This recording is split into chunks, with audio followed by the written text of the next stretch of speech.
मेरे प्यारे दोस्त बच्चों, फिर से आपके 24 सर की क्लास शुरू होती है। बच्चों, आज हम पढ़ने जा रहे हैं drawbacks of bourse atomic model. Bourse atomic model क्यों बच्चों फेल कर गया? था तो बहुत शानदार, लेकिन बच्चों कुछ उसके दोस्त थे, कुछ उसके ड्रॉबैक्स थे, जिसको मैं दोस्त बोल रहा हूं। मैं उसको अब आपके सामने डिस्कस करने बच्चों जा रहा हूं। बच्चों, ड्रॉबैक्स क्या कहते हैं? बच्चों, पहला ड्रॉबैक था, बच्चों याद करो, बोर ने क्या बताया? Bohr's model was only applicable to one electron system. एक इलेक्ट्रॉन सिस्टम के लिए एप्लीकेबल था, और एक इलेक्ट्रॉन सिस्टम के लिए उसने स्पेक्ट्रम को बताया। याद करो, एच के लिए मैंने बोला था ना, Lyman series, Lyman series, Balmer series, Paschen series, Brackett series, Pfund series. ये बच्चों मैंने कहां बात की थी? ये मैंने बात की थी हाइड्रोजन स्पेक्ट्रम के बारे में। लेकिन जब बात आती है, अगर किसी सिस्टम के पास मोर देन वन इलेक्ट्रॉन हो, तो Bohr model doesn't have any answer to explain. तो बच्चों, सबसे पहला जो इसका ड्रॉबैक आता है, वो आता है कि जो बोर्स मॉडल है, बोर्स मॉडल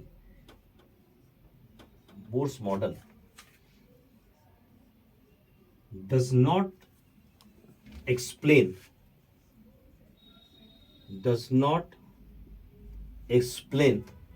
the spectra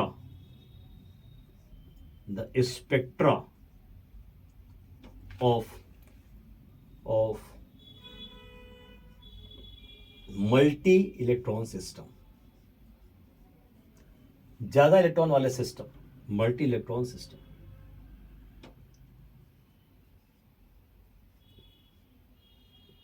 तो बच्चों, ये पहला इसका ड्रॉबैक था। ओके बच्चों, दूसरा बच्चों ड्रॉबैक था इसका, दूसरा बच्चों था कि बच्चों आपने पढ़ा था ना कि जैसे मैं बात कर रहा था, मान लीजिए कि बाल्मर सीरीज के। बच्चों, बाल्मर सीरीज में क्या होता था कि n बराबर 2 में इलेक्ट्रॉन्स मूव करते थे हायर ऑर्बिट से। तो बच्चों, आपको एक लाइन दिख रहा है, जब हाई रिजॉल्विंग पावर स्पेक्ट्रोस्कोप का यूज किया गया, मतलब एक ऐसा स्पेक्ट्रोस्कोप जो बहुत अच्छे से चीजों को देख सकता है, छोटी चीजों को भी बहुत अच्छे से देख सकता है, बढ़िया देख सकता है।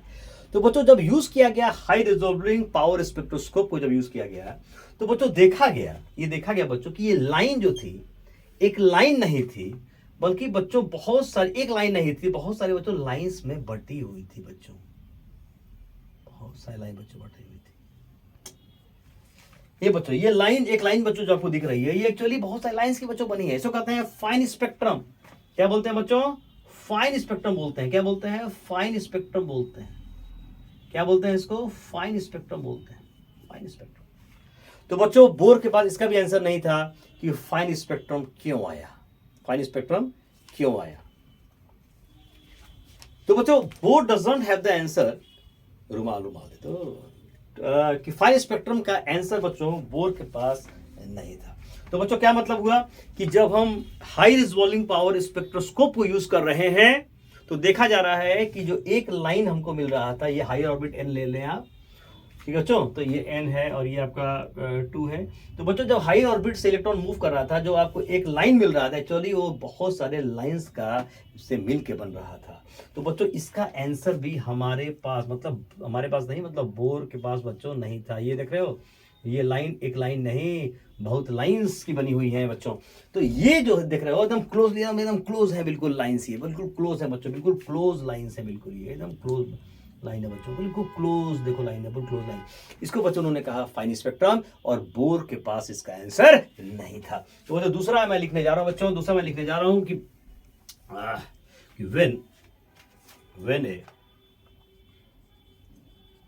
when a high resolving power, when a high resolving power spectroscope, एक ऐसा इंस्ट्रूमेंट जिससे हम स्पेक्ट्रम की स्टडी करते हैं, उसको स्पेक्ट्रोस्कोप कहते हैं बच्चों। When high resolving power spectroscope is used, it is observed that spectral line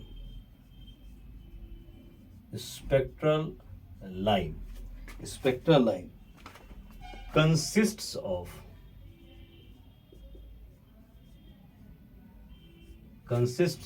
several lines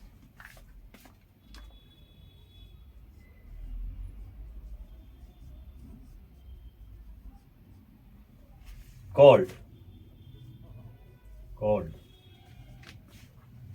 क्या बच्चों? called fine spectrum.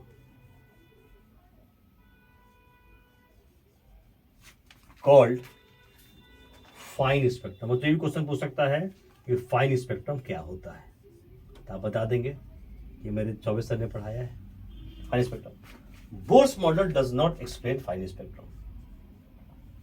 आज हमारे बीच में विशाल बाबू फिर से आ गए हैं, तो मेरे अंदर वही एनर्जी आ गई है। तो Bohr's atomic model, Bohr's sorry बच्चों, बोर्स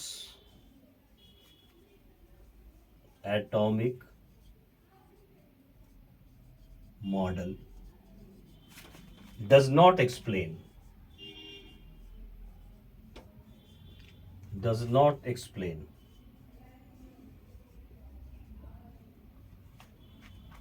फाइन स्पेक्ट्रम।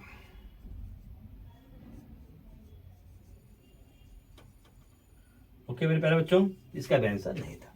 तो 2 ड्रॉबैक बच्चों हो गए। अब आते हैं थर्ड पॉइंट पर, आप इसको नोट कर लेंगे, ठीक है? ओके बच्चों, हट गया हो, नोट कर लीजिए, वेरी गुड। चलिए अब बच्चा आता है थर्ड पॉइंट। हमारा आता है थर्ड पॉइंट है बच्चों, क्लास में जो आदमी इमोशनल होकर पढ़ाता है ना, वैसे ही आदमी यहाँ भी पढ़ाता है। ऑनलाइन ऑफलाइन क्या फर्क पड़ता है? आप बस दिख नहीं रहे हो बस, लेकिन हो तो सामने ही मेरे, वर्चुअली सामने ही हो। अब बच्चों आता है थर्ड पॉइंट हमारा। जो थर्ड पॉइंट बच्चों है वो है, और again third is very very important बच्चों। अब बच्चों सुनो, एक नई कहानी तुम्हें बताता हूँ। देखो अब जैसे यहाँ है, जैसे ये बच्चों स्पेक्ट्रल लैम्प को, जैसे मान लीजिए जैसे बालमरी हम देख पाते हैं ना, बालमर सीरीज जो विजिबल विजन में आता है बच्चों, पहले वाला वीडियो देख लीजिएगा तभी समझ में आएगा ये।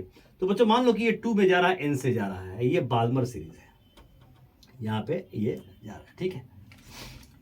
अब बच्चों यहाँ पे कोई मैग्नेटिक फील्ड नहीं है, no magnetic field, no electric field, no magnetic field, no magnetic field और नो इलेक्ट्रिक फील्ड। अब बच्चों कोई इलेक्ट्रिक फील्ड भी नहीं है, नो इलेक्ट्रिक फील्ड, मैं लिख देता हूं नो इलेक्ट्रिक फील्ड, ठीक है बच्चों, कोई मैग्नेटिक फील्ड नहीं है। लेकिन बच्चों जैसे ही बच्चों मैग्नेटिक फील्ड आया या बच्चों इलेक्ट्रिक फील्ड आया, लो एक नई कहानी बच्चों शुरू हो गई। मैग्नेटिक फील्ड इलेक्ट्रिक आया बच्चों, आया तो देखा ये गया बच्चों कि ये जो लाइन था वो स्प्लिट कर गया, अरे टूट गया बच्चों, ऐसे ये देखो बच्चों टूट गया। बच्चों देखो कोई नहीं बताएगा तुमको जो मैं बताने जा रहा हूं, कोई आपको नहीं बताएगा जो मैं बताने जा रहा हूं। बच्चों अगर स्पेक्ट्रल लाइन मैग्नेटिक फील्ड में स्प्लिट कर जाती है, क्या कर जाती है? टूट जाती है, उसको कहते हैं जीवेन इफेक्ट। और इलेक्ट्रिक फील्ड में अगर यही चीज होता है, उसको कहते हैं स्टार्क इफेक्ट। बच्चों देख रहे हो, ये जस्ट नीचे देखो, ये देख रहे हो, ये जस्ट इस लाइन के, मैं ऐसे बता रहा हूं, मैं एक लाइन आपको लाइन देख के बता रहा हूं। देखो ये बच्चों लाइन देख रहे हो, एक लाइन मैंने बना दिया, ठीक है? इस लाइन के बच्चों जस्ट नीचे देखो ध्यान से बच्चों, इस वजह से बना रहा हूं, देखो इस लाइन के जस्ट नीचे, देखो इसके नीचे ये लाइन मिली और 2 बच्चों और लाइन मिली यहां पे। ऐसे बच्चों ये पढ़ना तो नहीं, अभी बता रहा हूं मैं। इसको बच्चों कहा गया पाई, इसको कहा गया सिग्मा, इसको कहा गया सिग्मा। जस्ट इसके नीचे को पाई कहा गया और 2 लाइन को कहा गया बच्चों सिग्मा। डिटेल स्टडी बच्चों, बहुत हाई लेवल की स्टडी है ये, आपको इतना ही ध्यान देना है। ये जो स्पेक्ट्रल लाइन जो बहुत लाइंस की बनी हुई थी, ठीक है, तो पढ़ चुके हैं फाइन स्पेक्ट्रम। ये बच्चों क्या हुआ, स्प्लिट कर गई ग्रुप ऑफ फाइनर लाइंस में, और जस्ट इसके नीचे जो लाइन मिला उसको पाई कहा गया और बगल में लाइन को सिग्मा कहा गया। कब बच्चों? मैग्नेटिक फील्ड या इलेक्ट्रिक फील्ड के प्रेजेंस में। इसका आंसर ही प्यारे बच्चों नहीं था बोर्ड के पास। तो मेरे प्यारे बच्चों तीसरा जो हमारा पॉइंट आ रहा है, थर्ड नंबर का जो पॉइंट है, वो हम क्या लिखेंगे कि when A high resolve, when A sorry तो लिख चुके हैं। थर्ड नंबर बच्चों क्या है? Etch spectral line, H spectral line. H spectral line splits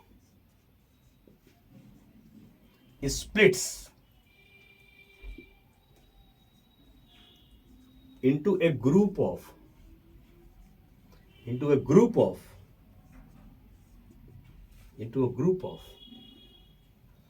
finer lines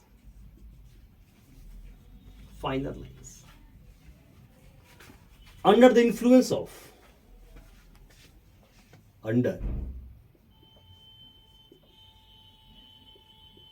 influence of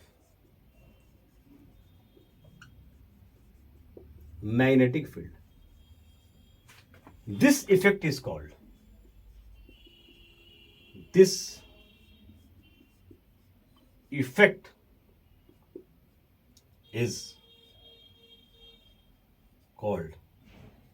क्या बोलते हैं बच्चों? Zeeman effect. बच्चों देख रहे हो क्या कहते हैं? और यही इफेक्ट इलेक्ट्रिक फील्ड में रहेगा तो क्या बोलेंगे उसको? स्टार्क इफेक्ट बोलेंगे। बिल्कुल सही बच्चों इसको मैं मिटा रहा हूं, आप इसको नोट कर लेंगे। ठीक है, मिटा रहा हूं बच्चों। No magnetic field, no electric, no magnetic field बच्चों, कोई मैग्नेटिक फील्ड नहीं है, कुछ नहीं है, नो इलेक्ट्रिक फील्ड नहीं है, तो कोई टेंशन नहीं है। लेकिन जहां बच्चों आ गया मैग्नेटिक फील्ड या आ गया इलेक्ट्रिक फील्ड बच्चों, तो ये कहानी आप देख लीजिए, ये हुई। ठीक है बच्चों, अब इसको मिटा दो। Very good. चलिए, ये 24 तारीख क्लास है, फुल कंसेप्ट। ठीक है, जो कहीं मिलेंगे नहीं आपको, आप मिला सकते हैं किसी और से भी। चलिए, ये हो गया बच्चों डिस्ट्रीब्यूटिव जॉइंट। फिर मैं लिख दूं बच्चों, अगेन यहाँ पे लिख दूं, अगेन यहाँ पे H, यहाँ के बाद मैं यहाँ लिख रहा हूँ H spectral line, H spectral line, sorry spectral line, line है बच्चों, स्पेक्ट्रल लाइन, इच लाइन्स नहीं, लाइन है। स्पेक्ट्रल लाइन स्प्लिट्स, टूट जाता है, splits into a group of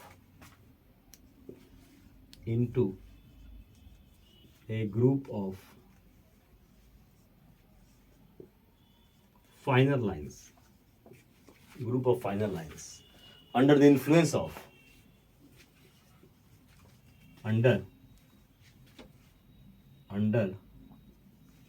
the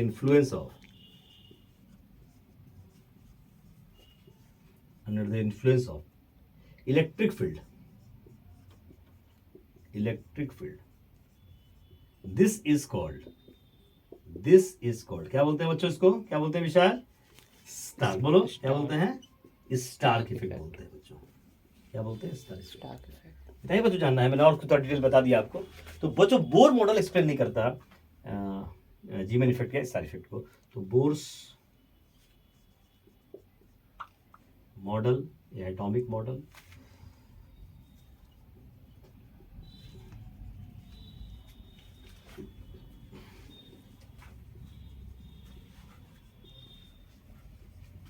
does not explain Zeeman effect and Stark effect। ये बच्चों तीसरा पॉइंट हुआ। ओके बच्चों, बात समझ में आ गई? बहुत बढ़िया से सारा मैंने बच्चों एक्सप्लेन कर दिया है। अब बच्चों आता है चौथा, इसका जो ड्रॉबैक है वो क्या बच्चों क्या है? आप इसको पॉज करके बच्चों नोट कर लें, स्क्रीनशॉट ले लें। चलिए बच्चों, फोर्थ पॉइंट मैं लिख रहा हूं अब आपके सामने। ये बच्चों आ रहा है चौथा ड्रॉबैक भारत के प्यारे बच्चों के लिए। पूरा देश पढ़ेगा केमिस्ट्री बढ़िया से एकदम, अब पढ़ाएगा। ठीक है बच्चों, पढ़ लो और पढ़ा दो, याद हो जाएगा। कोई भी चीज 5 बार बच्चों लिख दो, पढ़ो मत, लिखते हैं तो हम पढ़ते भी हैं, रटा जाएगा बच्चों। 5 बार आप कोई चीज को लिख दीजिए, वो चीज आपको याद हो जाएगी। चैलेंज कर रहा हूं, आप पढ़ते ज्यादा हो, जब पढ़ते हो तो सो भी जाते हो, बट लिखते हो ना तो सोते नहीं हो, पढ़ते भी उस समय। पढ़ा करो, लिखा करो बच्चों, लिखा करो। कितने पॉइंट्स हुए विशाल? 3। अब बच्चों आ रहा है चौथा, हमारा चौथा ड्रॉबैक आ रहा है 4 नंबर। बच्चों ये क्या था? मैं लिख देता हूं पहले। Bohr's atomic model is not in agreement with Heisenberg's Heisenberg's uncertainty principle, इसने तो बच्चों धज्जी उड़ा दी थी बोर्स मॉडल की। अनसर्टेनिटी प्रिंसिपल बच्चों देखो बोर ने क्या किया था, बोर ने क्या बच्चों बताया था कि क्या बोला था कि भाई न्यूक्लियस से सेंटर पर एटम के अंदर इलेक्ट्रॉन मूव कर रहा है, ठीक है। इलेक्ट्रॉन का रेडियस बच्चों याद करो फिक्स निकाला, फिर इलेक्ट्रॉन है इसकी वेलोसिटी v निकाली गई है बच्चों, यहाँ पे इलेक्ट्रॉन है। तो बच्चों उसने क्या किया, इलेक्ट्रॉन का पोजीशन भी फिक्स किया, इलेक्ट्रॉन का वेलोसिटी फिक्स कर दिया, तो मोमेंटम भी फिक्स हो गया। बच्चों मोमेंटम क्या होता है, p बराबर mv। उसने ये बोला कि इलेक्ट्रॉन का पोजीशन मतलब इलेक्ट्रॉन का रेडियस, इलेक्ट्रॉन एक डिफाइंड ऑर्बिट में मूव कर रहा है, आर भी उसने निकाला, याद करो कैलकुलेशन से मैंने बता चुका है, I have already discussed. Velocity से उसने मोमेंटम भी निकाल दिया। तो उसने बोला कि इलेक्ट्रॉन का पोजीशन, इलेक्ट्रॉन का मोमेंटम फिक्स होते हैं। तो हाइजेनबर्ग ने बोला कि अब भाई बोर भैया मेरे ये बताओ मेरे को कि अगर देखो बच्चों बता रहा हूँ हाइजेनबर्ग ने क्या कहा, मैं अलग बच्चों बताऊंगा लेकिन यहाँ जरा बताता हूँ हाइजेनबर्ग ने क्या कहा बच्चों। उसने ये बोला कि ठीक है ये इलेक्ट्रॉन जब मूव कर रहा है, इलेक्ट्रॉन कहाँ है ये कैसे जानेंगे, थोड़ा टच करने जाएंगे। तो बच्चों यहाँ से सोर्स ऑफ लाइट है, यहाँ से फोटोन आएगा, और बच्चों इलेक्ट्रॉन यहाँ पे मूव कर रहा है, ऐसे मूव कर रहा है इलेक्ट्रॉन, ऐसे जा रहा है इलेक्ट्रॉन, है ना, ऐसे इलेक्ट्रॉन मूव कर रहा है। अब इलेक्ट्रॉन मूव कर रहा है, अब बच्चों यहाँ टकराएगा ये। तो प्यारे बच्चों ई बराबर क्या होता है, एच न्यू, याद करो फोटोन की एनर्जी कितनी होती है, एच न्यू होती है। अब बच्चों अगर ये टकराया बहुत हाई मतलब high frequency energy, high frequency अगर दी तो हाई एनर्जी भी होगी, तो जब टकराएगा बच्चों इसे कसी से उठा के फेंक देगा कहीं दूर। तो जब हम ये जानेंगे इलेक्ट्रॉन यहाँ पर था, उस समय बच्चों क्या होगा, उसकी वेलोसिटी क्या हो जाएगी बच्चों, चेंज कर जाएगी, उसका मोमेंटम भी चेंज कर जाएगा। तो ये जाना गया जब इलेक्ट्रॉन का पोजीशन सर्टेन हुआ, इलेक्ट्रॉन का मोमेंटम क्या हुआ, बदल गया। दोनों एक साथ संभव नहीं निकालना। अब तो बोलोगे सर ठीक है इसका आप कुछ और करिए। तो बच्चों फ्रीक्वेंसी मैंने कम कर दिया, एनर्जी कम हो गई। अब अगर एनर्जी कम हो टकराया और तुम ये बोलोगे सर ऐसा करिए कि वेलोसिटी चेंज नहीं करे, मोमेंटम चेंज नहीं करे, ओके बच्चों चलो। तो अगर बच्चों मैंने एनर्जी कम की, फ्रीक्वेंसी कम ली है तो एनर्जी कम हो गई, एनर्जी कम बच्चों हुई तो ये टकराया, वेलोसिटी तो चेंज नहीं हुई लेकिन यही पता नहीं चला इलेक्ट्रॉन था कहाँ। तो when velocity becomes certain, position becomes uncertain. देख रहे हो जब वेलोसिटी नहीं बदल रहा है, ठीक है फिक्स है, तो जब ये टकरा के पता नहीं चला बच्चों कि इलेक्ट्रॉन था कहाँ से पता चलेगा, टकराने पता चलता है, टकराया इतना कम एनर्जी के साथ कि पता नहीं चला इलेक्ट्रॉन था कहाँ बच्चों। तो एक साथ हाइजेनबर्ग ने ही बच्चों बोला, हाइजेनबर्ग ने यही बोला, हाइजेनबर्ग ने कि एक साथ पोजीशन और एक साथ मोमेंटम को एग्जैक्ट मेजर करना बच्चों असंभव है। और बोर ने ये कर दिया था, पोजीशन को ही मेजर कर लिया था और वेलोसिटी को ही मेजर कर लिया था, मोमेंटम को ही मेजर कर लिया था बच्चों। तो यही धज्जी उड़ी हमारे किसकी, बोर रटे मॉडल के। ये बच्चों 4 हमारे पास ड्रॉबैक्स थे बच्चों, ये 4 हमारे पास ड्रॉबैक्स थे। आई होप बच्चों आपको समझ में आया होगा। नेक्स्ट वीडियो में फिर हम आगे बढ़ेंगे बच्चों, आपके 24 सर। थैंक यू बच्चों।